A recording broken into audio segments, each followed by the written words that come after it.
When I'm taking 34 of my employees to the hospital because of their mail system and their ability to transport dangerous drugs, I think it's time for the United States government to figure this out and quit catering to these people so much. The Allen County Sheriff says enough is enough. Good evening, I'm Heather Herron. And I'm Brett Thomas. Sheriff David Gladio taking a strong stance today after a total of 37 jail employees were exposed to an opiate yesterday. And we can now confirm that substance was fentanyl. The sheriff attributes a poor mailing system to the way the dangerous drug got into the jail. News Channel 15, Sarah Schaefer talked to him today. And Sarah, this is not the first time you've discussed this with the sheriff, right? Yes, that's right. Sheriff and I talked about this a while back when I reported on inmates getting tablets. At that point, he was hoping to do away with the mailing system in the future. Now he's even more adamant.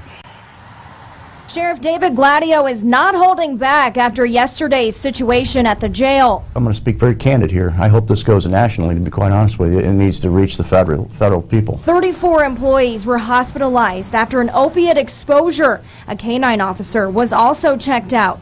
3 more employees went to the hospital today, and after 11 of them needed to be treated with Narcan, Gladio was taking a strong stance. It's called priorities, and I think it's time that we as a country get our priorities straight. Monday morning, Gladio says inmates tried to light a piece of spice paper laced with fentanyl through an outlet.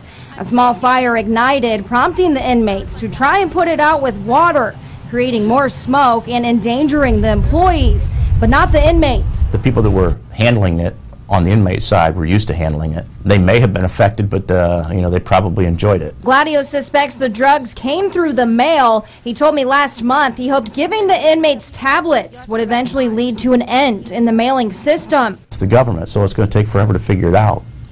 I mean, what do? Do I pull the trigger and just do it? Now, unfortunately, after a life-threatening situation, he's calling on the federal government to step in. I've already got the tools there in the jail for them to communicate with their family. Just give me the okay to do it. The block itself is decontaminated today, but some cleanup is still going on.